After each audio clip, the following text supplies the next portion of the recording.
সবুজ পাহাড়, মেঘের ছোঁয়া আর প্রকৃতির অপরূপ সৌন্দর্যে ভরপুর সিলেট। এই সিলেটের বুকেই লুকিয়ে আছে এক রহস্যময় উচ্চতা, যার নাম কালা পাহাড়। আজ আমরা যাচ্ছি সিলেটের সর্বোচ্চ উচ্চতার এই কালা পাহাড় জয় করার অভিযানে, যেখানে প্রতিটি পদক্ষেপ ছিল রোমাঞ্চকর, ছিল ভয়ঙ্কর পাহাড়ি পথ পাড়ি দেওয়ার অভিজ্ঞতা। প্রকৃতির অজানা সব মুহূর্ত নিয়ে চলুন ঘুরে আসি কালা পাহাড় থেকে।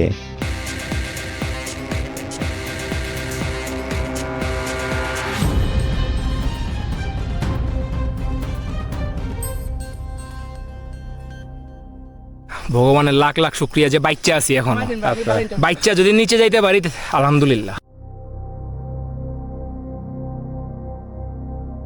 আজকের এই যাত্রা শুরু করেছি কুলাউড়া থেকে।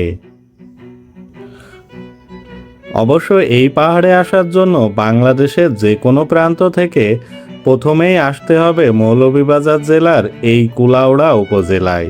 কুলাউড়া বাজারের বাস স্ট্যান্ডের পাশেই রয়েছে খাবার হোটেল। এখান থেকে অবশ্য খাওয়া দাওয়া করে নিতেই পারেন।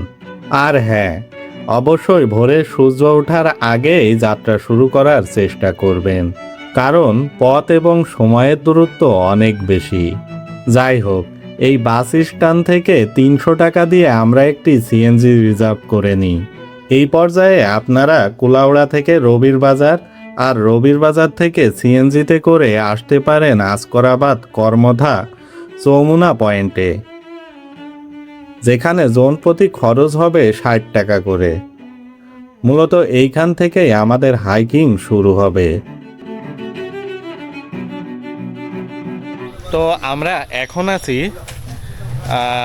আসকরাবাদ চৌমুনা নামক একটি জায়গা। এটাই হচ্ছে কালা পাহাড়ে যাওয়ার লাস্ট ডেস্টিনেশন। এখান থেকে আমাদের হাইকিং শুরু হবে।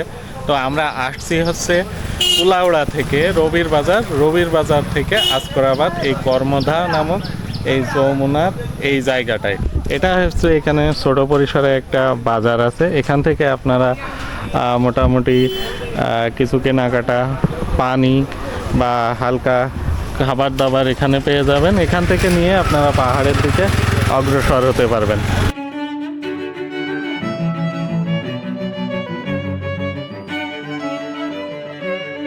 তো দর্শক, ওই যে চৌমুনা আছে, আসকরাবাদ যে ছোট একটা বাজার, ওই বাজারের পাশ দিয়ে যে চা বাগান, সেই চা বাগান দিয়ে আমরা আমাদের হাইকিং শুরু করলাম কালা পাহাড়ের দিকে। তো সাথেই থাকুন। আর এই গ্রুপে বেশ কিছু লোকজন আমরা আছি একসাথে আজকের এই টিমে। তো আজকে আশা করি অনেক সুন্দর একটা অভিযান হবে। কালা পাহাড়ের সর্বোচ্চ চূড়ায় আমরা যাব, এবং বলে রাখি এটা কিন্তু সিলেটের সর্বোচ্চ উচ্চতা সম্পন্ন একটি পাহাড় হচ্ছে এই কালা পাহাড়। তো দেখা যাক আমরা কত দূর পৌঁছাই, দেখতে থাকুন, সাথেই থাকুন। আসকরাবাদ থেকে এই রাস্তায় তেমন একটা যানবাহন না থাকায় গ্রামীণ পরিবেশ এবং চা বাগানের রাস্তা ধরে আমরা এগিয়ে চলেছি পাহাড়ের দিকে। কিছুটা পথ যেতেই আমাদের গ্রুপের হোস্ট থামালেন।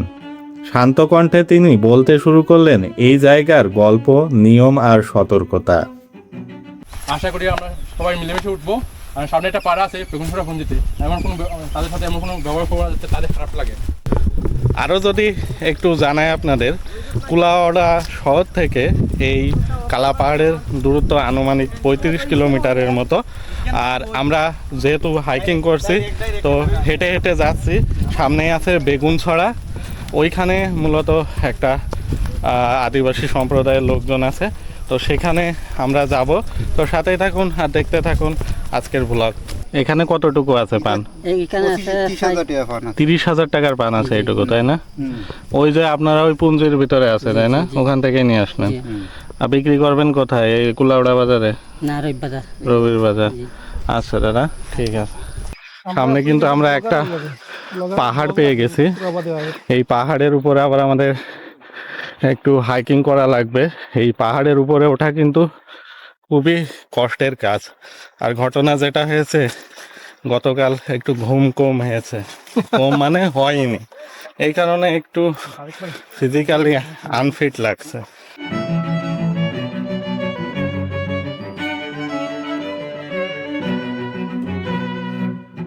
সামনেই হঠাৎ চোখে পড়ল বাঁশের তৈরি নড়বড়ে এক সেতু। তাই এক এক করে সবাই পার হতে শুরু করলো।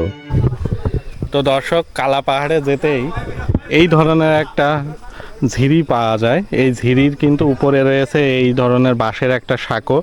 তো আপনারা যখন এই সাঁকো পার হবেন, চেষ্টা করবেন একজন বা দুইজন করে এটা পার হওয়ার, কারণ এটা কিন্তু ওভারলোড নিতে পারবে না। নিতে গেলে কিন্তু এটা ভেঙে টেঙে যেতে পারে, সেক্ষেত্রে একটা অ্যাক্সিডেন্ট হতে পারে।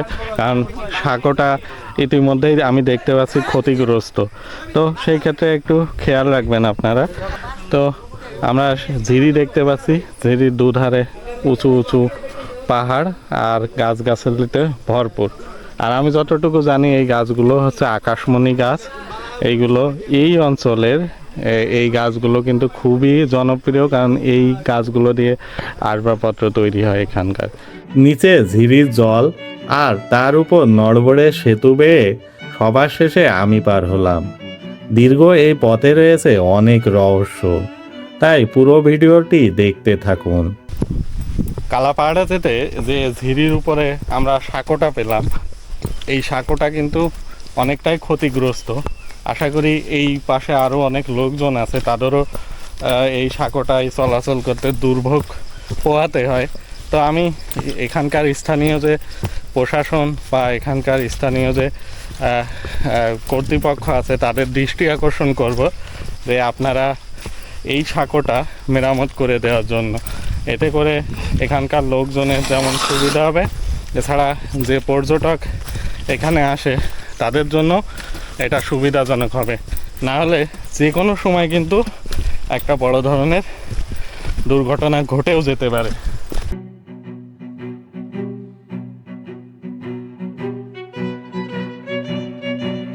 ঝিরির পাশ দিয়ে পাহাড়ের গা ঘেঁষা রাস্তা দিয়ে এগিয়ে চলেছি। ঠিক কিছুটা পথ যেতেই আরও একটি বাঁশের সেতু, বলতে পারেন এই পথে এটি দ্বিতীয় সেতু। তো দর্শক, আমরা আরও একটা ছোটোখাটো সাঁকো দেখতে পেলাম, এই সাঁকোটাও পার হলাম। এখন আবার পাহাড়ি এই মেঠো রাস্তা দিয়ে আমরা হেঁটে চলেছি। দুধারে পাহাড় আর বিস্তীর্ণ গাছগাছালি।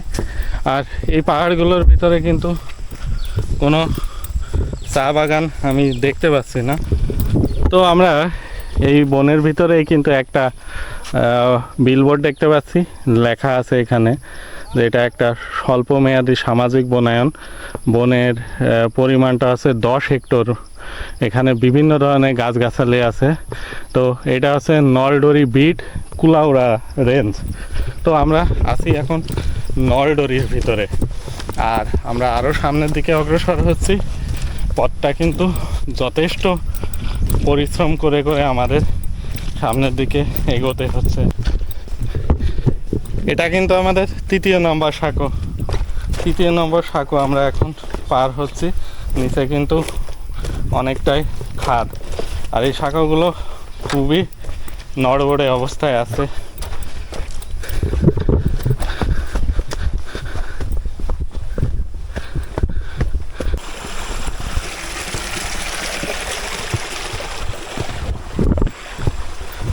অনেকটা পথ আমরা হেঁটে চলে আসছি। মাঝে মাঝে এই ধরনের ঝিরি খাদ দেখতে পাচ্ছি, ঝিরির কলকল ধ্বনি জলের, খুবই রোমাঞ্চকর একটা পরিবেশ, জনমানবহীন একটা পরিবেশের মধ্যে আছি।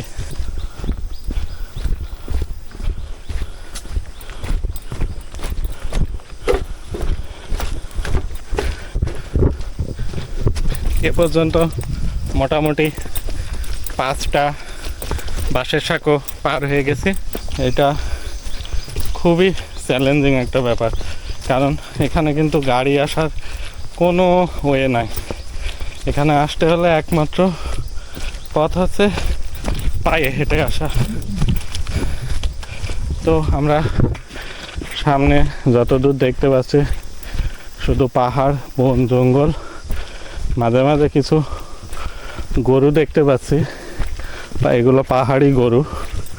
হয়তো এদের মালিকানা আছে, তবে এদেরকে ধরে বেঁধে রাখার সাধ্য আর কার আছে? এত মাঝে মাঝে বনের ভিতরে কাঠ কাটার শব্দ শুনতে পাচ্ছি।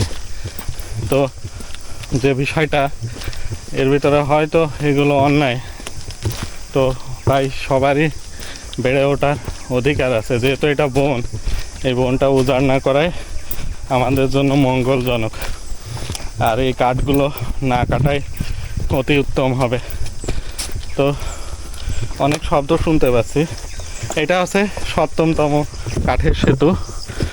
তো এই সেতু পার হলাম। এই যে এখানে খড়ি সংগ্রহ করছে এখানকার যে লোকজন আছে। আর সামনেই আমরা কিন্তু বিশাল একটা পাহাড় দেখতে পাচ্ছি। এটা হচ্ছে 8তম বাঁশের সেতু। 8তম সেতু পার হচ্ছি। আমাদের এই হাইকিংটা কিন্তু অনেকটা চ্যালেঞ্জিং, অনেকেই কিন্তু যেতে পারে না।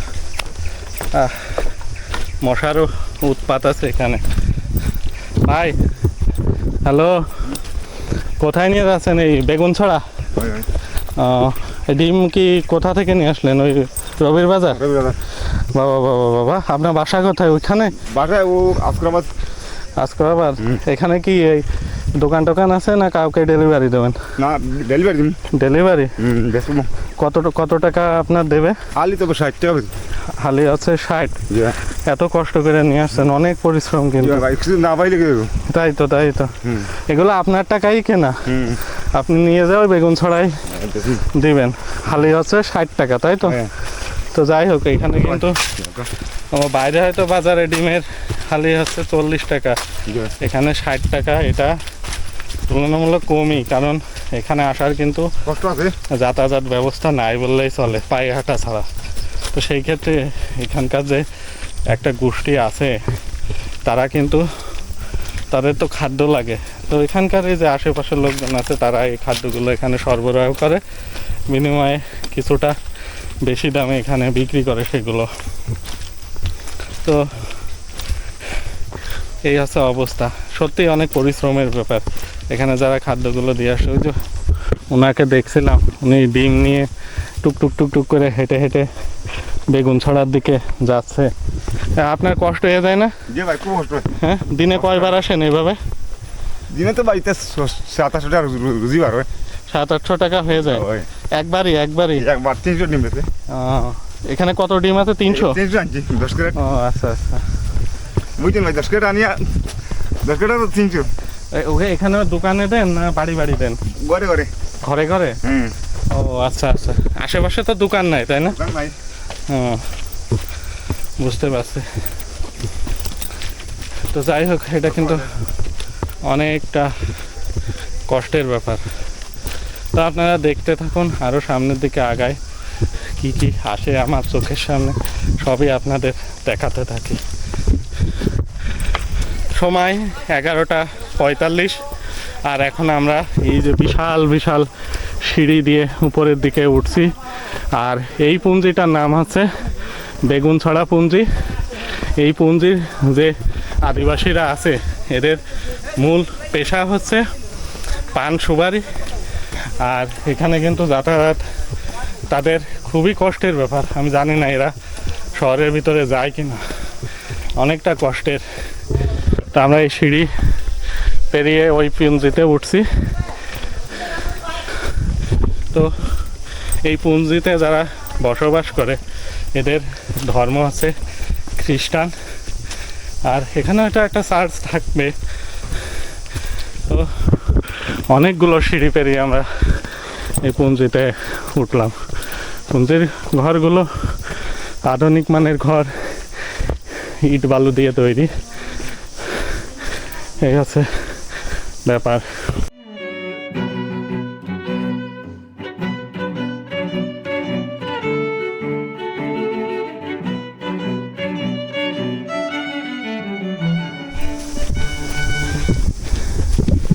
পুঞ্জির ভিতরে কিন্তু বেশ কিছু ঘর দেখতে পাচ্ছি, উঁচু নিচু পাহাড়ের উপরে ঘরগুলো। আর সাথে আমার আরও অনেকেই আছে। এখানে মূলত বিদ্যুতের ব্যবস্থা নাই, সোলার সিস্টেমে আর কি এখানে মেন ভরসা। কালাপাহাড় ট্রেকিং রুটে এই একটাই জনবসতি রয়েছে। খাসিয়া সম্প্রদায়ের লোকজনের বসবাস এই বেগুনপুঞ্জিতে, যাদের রয়েছে নিজস্ব ভাষা ও সংস্কৃতি।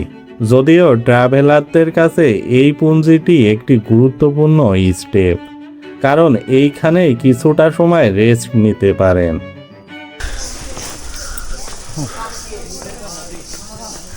মোটামুটি আমরা 1 ঘন্টা 10 থেকে 15 মিনিটের মতো হাঁটছি, প্রায় 12টার কাছাকাছি এখন বাজে। আর এই মুহূর্তে হচ্ছে আমরা আছি বেগুনছড়া, আর এখানে এসে একটু রেস্ট নেওয়ার চেষ্টা করছি, একটু জল খাওয়ারও ব্যবস্থা করতে চাচ্ছি এনাদের এখান থেকে, দেখা যাক ওনারা করে কিনা। নমস্কার, ভালো? আমার বাসা অনেক দূর। নাম কি তোমার? কি? ডিসুক। ডিসুক। যাক, ওই যে ডিসুক আমাদের জল নিয়ে আসলো। এই জলটা তোমরা সরবরাহ করো কিভাবে গো? নিয়ে আসো কোথা থেকে? কুয়ার থেকে। কে বলতেছে কথা এখানে? মিতালি। কালাপাহাড়ের এই যাত্রায় এই বেগুনছড়া পুঞ্জি হচ্ছে বিশ্রামের কেন্দ্রবিন্দু। হালকা খাবার দাবারও এখান থেকে খেয়ে নিতে পারেন, কারণ সামনে অনেকটা পথ বাকি রয়েছে। আমরাও এইখানে কিছুটা সময় বিশ্রাম নিয়ে আবারও সামনের দিকে এগোতে থাকলাম। তো দর্শক, আরও আপনাদের একটু জানিয়ে রাখি, এই যে পাহাড়টা, এটা কিন্তু হারারগঞ্জ যে বনাঞ্চল আছে এরই আয়তায়, এবং এর একটা অংশ পড়েছে হচ্ছে ইন্ডিয়ার ত্রিপুরা সীমানায়। আর মোটামুটি 40% আছে ইন্ডিয়ার মধ্যে, আর 60% আছে আমাদের বাংলাদেশের মধ্যে এই পাহাড়টা।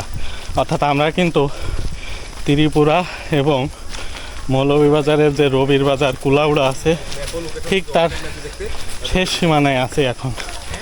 আর আরও একটু বিষয় জানার দরকার, যদি ওয়েদার ভালো থাকে তাহলে এই পাহাড় থেকে কিন্তু যে আমাদের হাওড় আছে একটা হাকালুকি, সেটাও দৃশ্যমান দেখা যায়। আর এই বনাঞ্চলে কিন্তু হাতির আনাগোনা লক্ষণীয়, তবে আমাদের চোখে সেই হাতি পড়েনি, তবে হাতির যে বৃষ্ঠা মল সেটা আমি কিন্তু দেখতে পেয়েছি বেশ কয়েক জায়গায়। তো আমাদের সামনে বিশাল আকৃতির দানব কালা পাহাড় আমরা দেখতে পাচ্ছি। ক্যামেরায় হয়তো আসছে না, তবে আরেকটু সামনে গেলে হয়তো পাহাড়টা দৃশ্যমান হবে। তো দর্শক, এই গহীন পাহাড়ের ভিতরে কিন্তু মোবাইলের সিগন্যাল নাই, তবে সিগন্যাল থাকুক বা না থাকুক ফোনে কিন্তু জিপিএস অ্যাক্টিভ আছে। তো জিপিএস থাকার কারণে সুবিধা হয়, পুরো ডাটাটা রেকর্ড করে রাখা যায়। তো এখন বাজে হচ্ছে 12টা 13, আমরা এখনও হাইকিংয়ের মধ্যেই আছে। উঁচু নিচু পাহাড় বেয়ে আমাদের যাত্রা, কিন্তু সামনেই বাদে মহাবিপদ।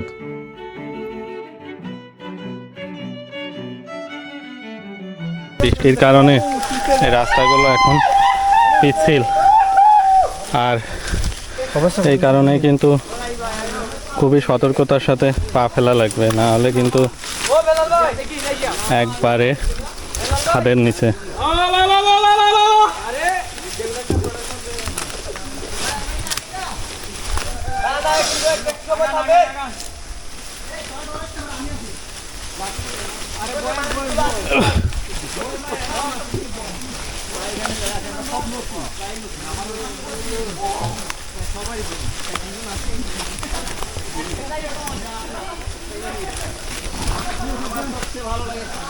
খুবই ভয়ঙ্কর একটা সরু নিচের দিকে ঢালু পথ।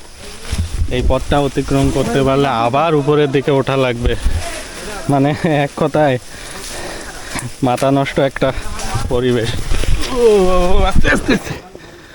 থ্যাংক ইউ ভাই, আপনার মতো একটা বাহুবলী ছিল বলে আজকে আমার রক্ষা।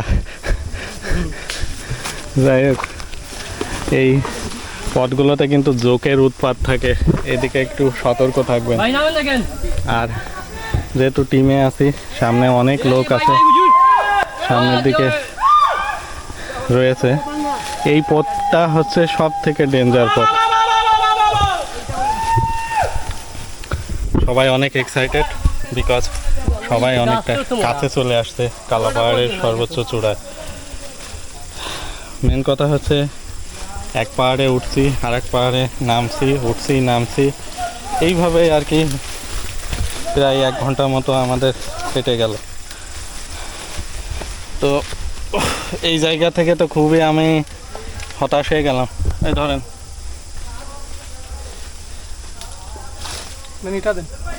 ক্যামেরাটাও ধরেন। আসলে গ্রুপ কম থাকে তো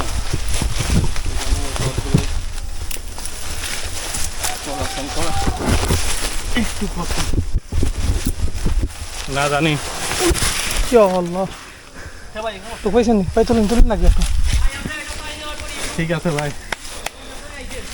দেখি কোনো সমস্যা নেই। আসলে এই কোনো কিছু জয় করতে হলে অবশ্যই পরিশ্রম তো দিতেই হবে। এই যে রুমেল ভাইও পড়ে গেছে, আমিও পড়ছি 2-3 বার। পথটা আসলে ভয়ঙ্কর। এখানে যদি একবার একটু অসতর্কতা বশত পড়েন না, জাস্ট শেষ। গড়াতে গড়াতে নিচে একদমই। সমস্যা এই যে পাতাগুলো, এই পাতাগুলো খুবই পিচ্ছিল। রোদ থাকলে অবশ্য এই সমস্যাটা হতো না।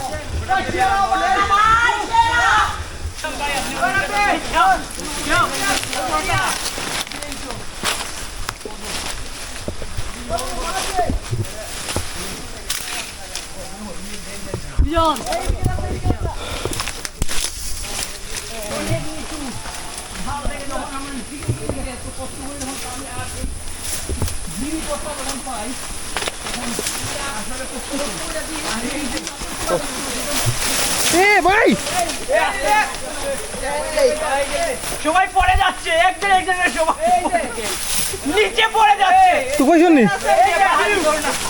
এই যে ফিউচার সত্যি অসাধারণ ভাই। লাস্ট স্টেপের এই যে ঝিরির পথটা, এইটা কিন্তু অনেক ভয়ঙ্কর ছিল। আমি পড়ছি, এছাড়া আমার সাথে যে টিমের সদস্যরা ছিল তারাও কিন্তু পড়ে গেছে। এইখানে আসা সো রিস্ক। আর বর্ষাকালে তো না, বর্ষাকালে আসতে বলবো না, কারণ আজকে সকালে বৃষ্টি হওয়ার কারণে এই মাটিগুলো এখন পুরোপুরি নরম। এই নরম থাকার কারণে পিচ্ছিল এই মাটির উপরে পা দিলেই আমরা কিন্তু পড়ে যাচ্ছি। খুবই ভয়ঙ্কর একটা অভিজ্ঞতা হলো আজকের এই জার্নিতে। হাঁটুতে বেশ আঘাত নিয়ে আবারও সামনের দিকে যাত্রা শুরু করি। এই পথ যেন শেষ হবার নয়।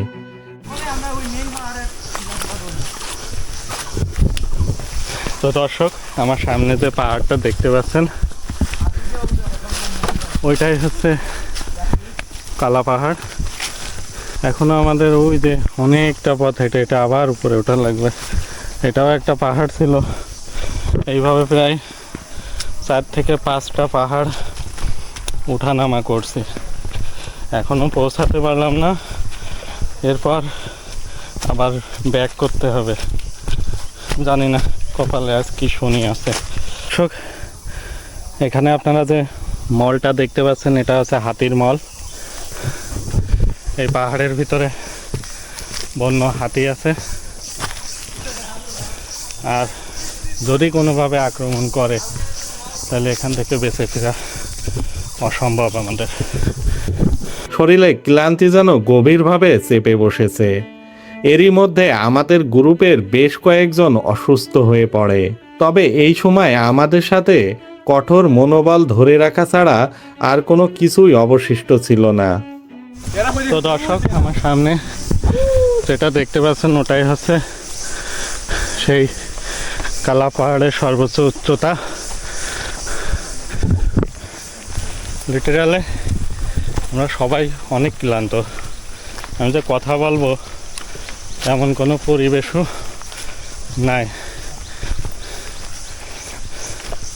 মোটামুটি এখন বাজে হচ্ছে 1:14। আমরা এখনো কিন্তু উঠছি।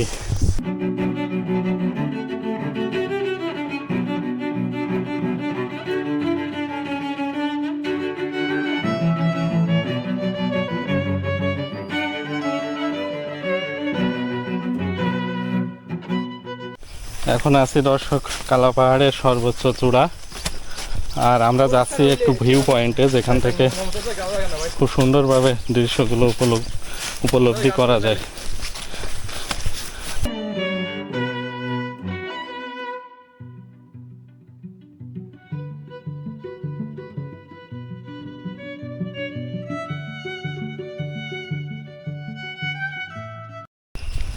এই হচ্ছে কালা পাহাড়ের সর্বোচ্চ চূড়া। অবশেষে আমরা সাকসেস। এখান থেকে ভিউটা না জাস্ট এক কথায় মুখে বলার মতো না। অনেক কষ্ট হয়েছে আজ, অনেক কষ্ট, আপনাদের বোঝাতে পারবো না। এই পথটা আসার জন্য আপনারা জাস্ট দেখুন। সর্বশেষ নীল দিগন্তের সর্বোচ্চ উচ্চতা থেকে যখন ছোট ছোট পাহাড়গুলোকে মেঘের সাথে হারিয়ে যেতে দেখছিলাম, তখন মনে হচ্ছিল পৃথিবীর সব ক্লান্তি যেন এই প্রকৃতির মাঝে হারিয়ে যাচ্ছে। কালা পাহাড়ের চূড়ায় দাঁড়িয়ে বুঝলাম, জীবনের প্রতিটি কঠিন পথেরই শেষে অপেক্ষা করে এক টুকরো শান্তি, এক আকাশ ভরা মুক্তি। আজকের এই দৃশ্য, এই বাতাস, এই নীরবতা নিমিষেই ভুলিয়ে দিল সকল ক্লান্তি।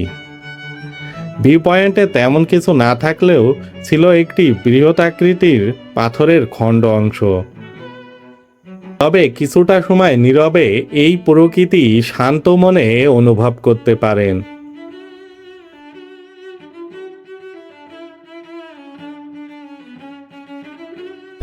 তো দর্শক, আমরা আছি কালা পাহাড়ের সর্বোচ্চ উচ্চতায়, যেটা আনুমানিক 1100 ফিটের মতো। তো আমি আমার এখানে যে টিমমেট যারা ছিল, ট্যুরমেট, তাদের কাছে একটু অভিজ্ঞতা জানবো যে কেমন ছিল আজকের এই ট্যুরটা, কেমন ছিল? আলহামদুলিল্লাহ ভালো ছিল। আচ্ছা, নেক্সট টাইম আবার আসতে চাই। ভাই ভগবানের লাখ লাখ শুক্রিয়া যে বাচ্চা আছি এখন। আচ্ছা, বাচ্চা যদি নিচে যাইতে পারি আলহামদুলিল্লাহ। যাক, এই হচ্ছে অবস্থা।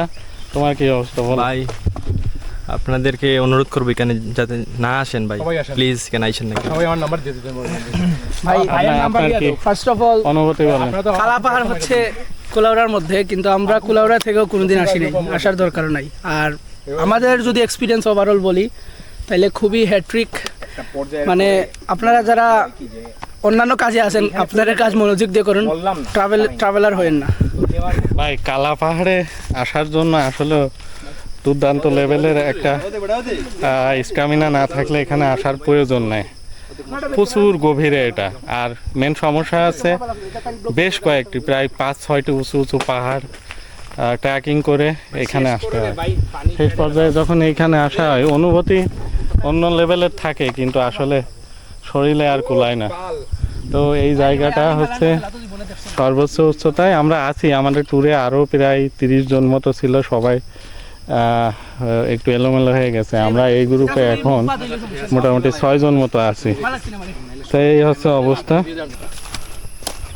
এখন বাজে 3:10 মতো। আমরা কালাপাহাড় থেকে বের হয়ে যাচ্ছি। আমরা আসছিলাম ওই দিক দিয়ে, আর এখন এই দিক দিয়ে চলে যাচ্ছি।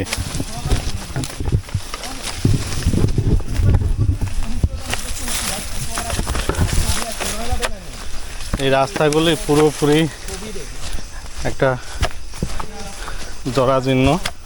এখানে মানুষের পরিমাণ খুবই কম, আসে না বললেই চলে। আর এটা আসলে আসার মতো তেমন ক্যাপাসিটি মানুষের ভিতরে আশা করি পাবেও না। আর সামনে যে আমাদের টিমের আর 5 জন আছে, আমি মিলে 6 জন, বাকিরা হয়তো এত সময় পৌঁছে গেছে। এই হচ্ছে অবস্থা। আমার পায়ের অবস্থা খুবই খারাপ। কোনোভাবে বাসা পর্যন্ত যেতে পারলে আমি বাঁচি।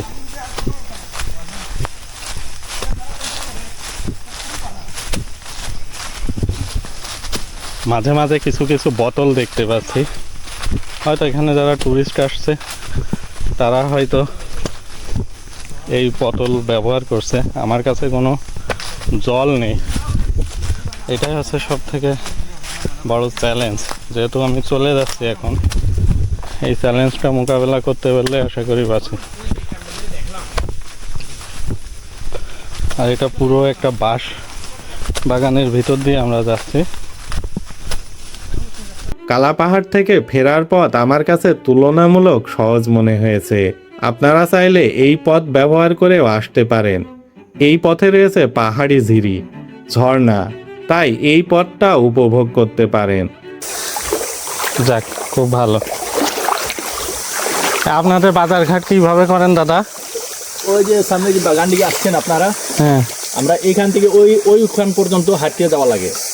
তাছাড়া তো গাড়ি ঘোড়া তো এর মধ্যে আসে না। ওইখানে গিয়ে গাড়ি দিয়ে উঠে আর রবির বাজার ওইখানে পর্যন্ত বাজার যায়। তাহলে তো অনেক কষ্ট হয়ে যায় আপনাদের। কত ঘর আছেন আপনারা এখানে? এখানে প্রায় 35 গড় 40 গড় পর্যন্ত। সবাই কি খ্রিস্টান ধর্মের? হ্যাঁ, সবাই আমরা খ্রিস্টান। খ্রিস্টান ধর্মের, তাই না? আচ্ছা আচ্ছা, ঠিক আছে দাদা, নমস্কার।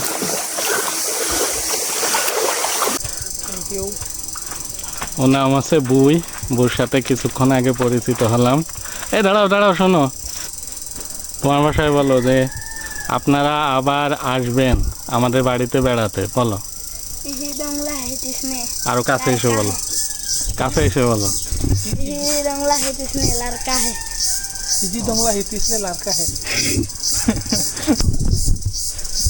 তো বুই হচ্ছে আমাদের জল খাওয়ালো। এখন আমরা আছি বেগুনছড়া, আর এই বেগুনছড়া থেকে আজকের ব্লগটা আমরা শেষ করব।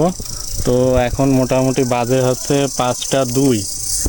তো দর্শক, এই ছিল আজকের ব্লগ। এই কালা পাহাড় নিয়ে ব্লগটা হয়তো অনেক বড় হবে, তবে আশা করি এই ব্লগের ভিতরে অনেক কিছু আপনারা খুঁজে পাবেন।